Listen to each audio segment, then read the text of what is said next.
রাজনৈতিক দলের সঙ্গে প্রধান উপদেষ্টার বৈঠক নিয়ে আরও জানাতে রাষ্ট্রীয় অতিথি ভবন যমুনা থেকে সরাসরি যোগ দিচ্ছেন সহকর্মী বিজন কুমার দাস। বিজন, আলোচনায় কি কি বিষয় তুলে ধরতে পারেন তারা, কিছু জানতে পেরেছেন কি ব্যাপারে? না, আসলে বৈঠকটি চলছে। বৈঠকের বিষয়বস্তু এখনো আমরা জানতে পারিনি যে তাদের সাথে কি আলোচনা হচ্ছে, যেহেতু বৈঠকটি চলমান আছে। বিএনপি মহাসচিব মির্জা ফখরুল ইসলামের নেতৃত্বাধীন 6 সদস্যের একটি প্রতিনিধি দল তারা বৈঠকটি করছেন। আমরা যেমনটি দেখেছি 2:23 দিকে মির্জা ফখরুল ইসলাম আলমগীর তিনি সবশেষ প্রবেশ করেছেন। এর আগে আমরা দেখেছি যে সালাউদ্দিন সাহেবকে দেখেছি, মির্জা আব্বাস প্রবেশ করেছেন, মঈন খান প্রবেশ করেছেন। সেই বৈঠকটি চলছে।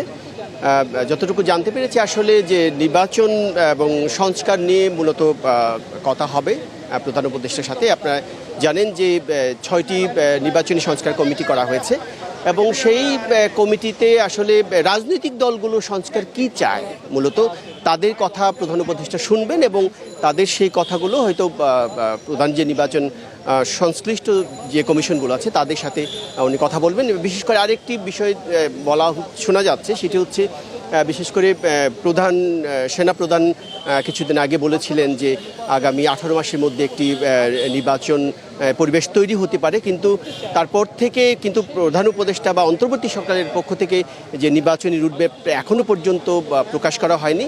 যার কারণে আমরা দেখছি যে বিভিন্ন রাজনৈতিক সমাবেশ থেকে বিএনপি সহ বিভিন্ন রাজনৈতিক দলগুলো তারা যখন কথা বলেন তখন দ্রুত একটি নির্বাচন দেওয়ার তারা দাবি করছেন। বিশেষ করে তারা বলছেন সংস্কার একেবারে সব ধরনের সংস্কার, বিশেষ করে রাজনৈতিক দলগুলো তারা নিজেরাই যখন একটি গণতান্ত্রিক দল যখন ক্ষমতায় যাবেন এবং তারা সব ধরনের সংস্কার করবেন, এর আগে নির্বাচন অন্তর্বর্তীকালীন সরকার সাধারণ সংস্কার করে যেন সেই দ্রুততার সাথে সেই পরিবেশটি নিশ্চিত করতে পারে, এই কথাগুলি তারা বলছেন।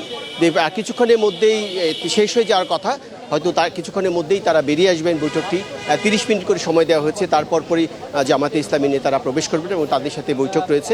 3টি রাজনৈতিক দল এবং 3টি রাজনৈতিক জোটের সাথে ধারাবাহিকভাবে সন্ধ্যা পর্যন্ত সেই সংলাপটি অনুষ্ঠিত হবে।